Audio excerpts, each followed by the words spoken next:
welcome to New Game Monday. I'm Suzzan. I'm Dylan. And today we're talking about 100 Torii. Such a fun game. All right, it's kind of interesting how we got here to 100 Torii. We've been playing a lot of Sorcerer City, and I didn't want to get tired of it, so we asked around online on the interwebs, and they were very fast with responses, and obviously the smart response was another one of Scott Caputo's games. Yes. And I said, well, it's the same designer and a Japanese theme, and we have quite a few handful of games that are Japanese themed that we do enjoy. Most of them are with little miniatures and doing little RPG. So we got it.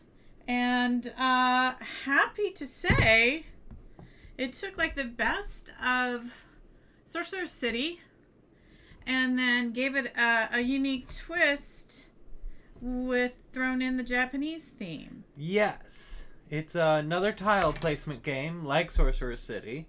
Yeah, you're tile building, but we're sharing the same area. Yes. Instead of everyone building a separate thing, you're all building one garden. Yeah, I like that.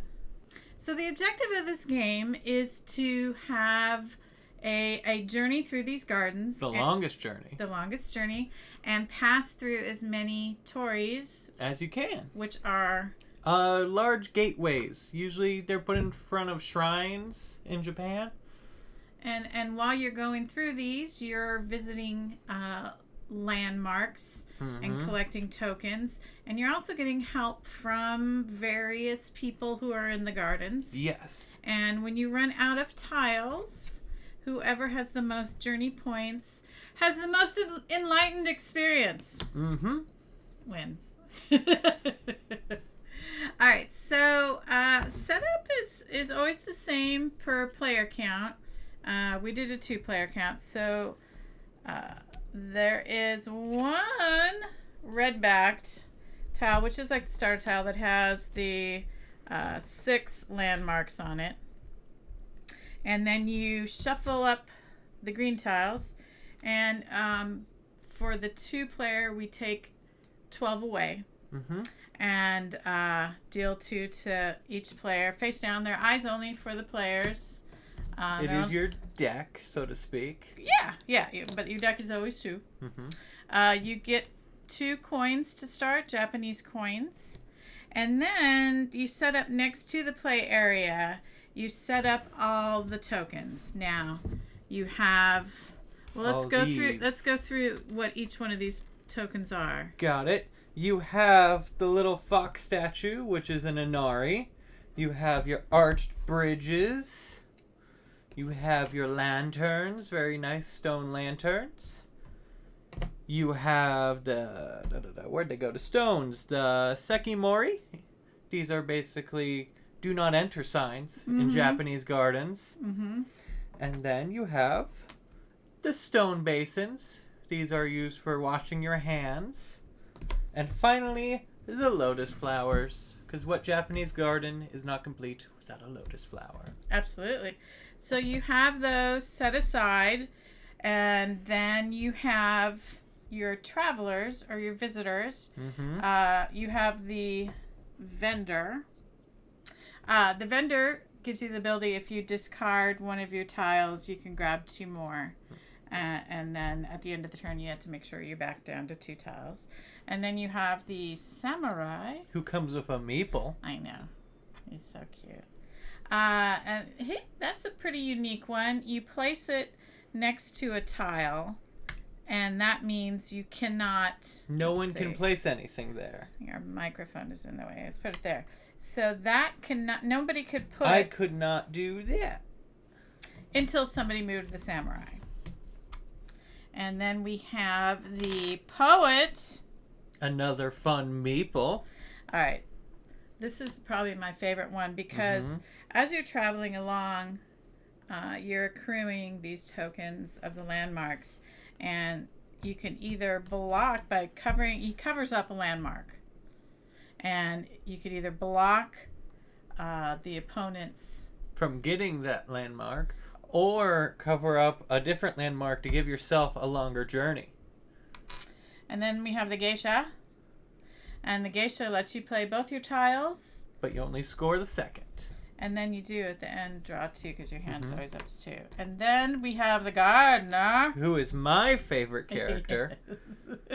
With the Gardener, lets you place a tile on top of another tile. Yeah.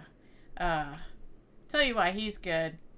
Dylan had this long journey and he was just racking up all these tokens. So I put in a tile that made another route that was shorter.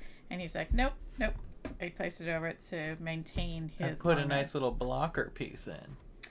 All right, so you lay the tokens aside and the visitors, and these are how you accrue your journey points. End of game score. Right. All right, so the turns go in 4 phases. Phase 1 is you can utilize one of the visitors. And you pay for the visitor's assistance with the tokens you incur along the way.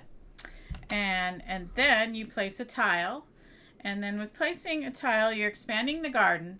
And then tiles have anywhere from 1, I think some of them have 4 landmarks on it.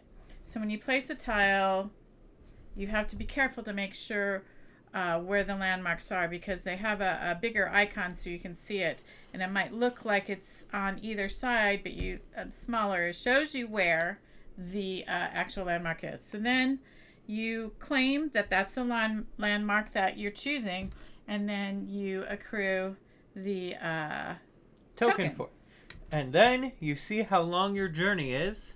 All the way back to home, which is where the red tile was. But this journey that we just placed would only go once to tile, because you go until you hit the same item you picked up.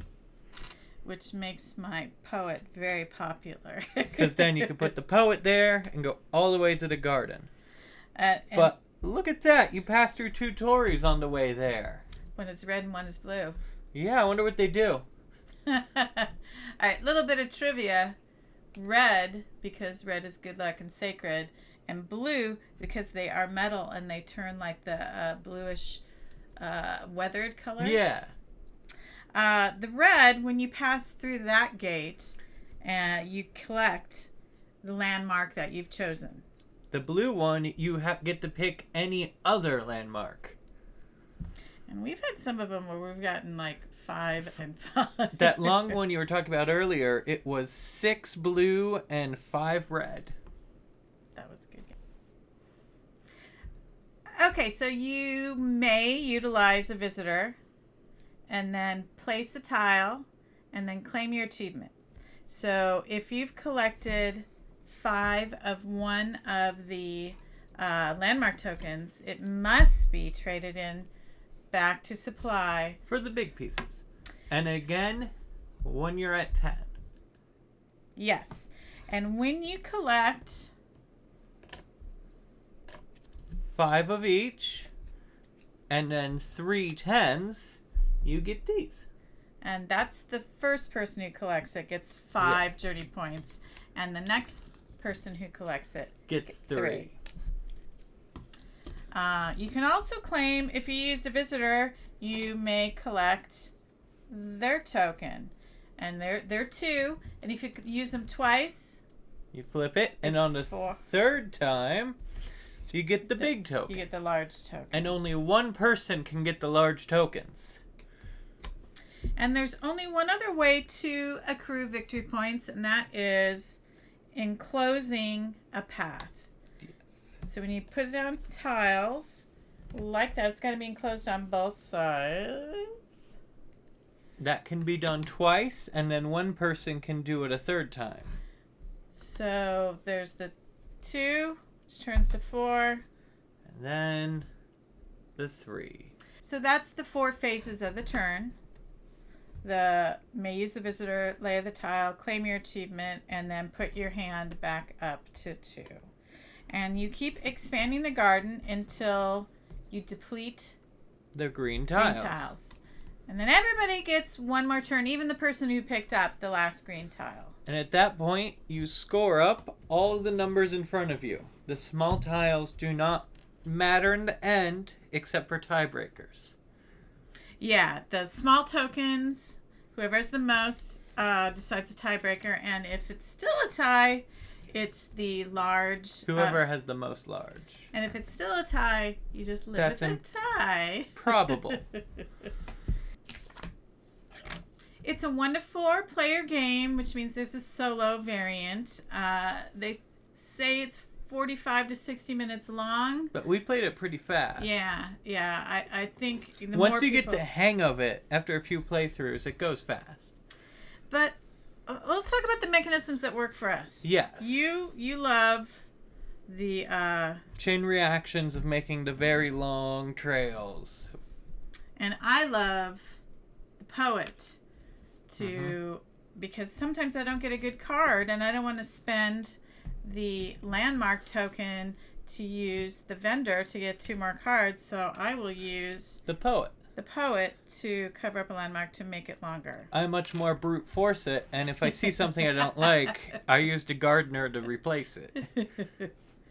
I think the mechanisms of the passing through the gates is very interesting on occurring points and figuring out which gates you want to put down because they do very different things.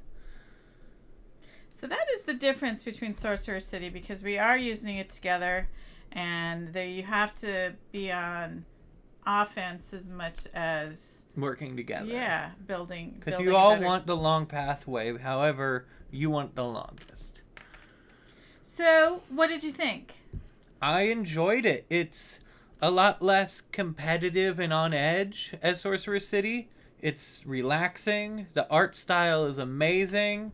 Oh, it's really beautiful. I'd love to... We should say that the artist is Vincent Dutrait, and the designers are Eduardo, Baraf, and Caputo.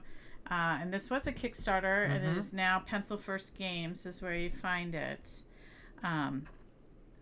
This is one of those games that I feel like Timeless will come back to the table. Yes.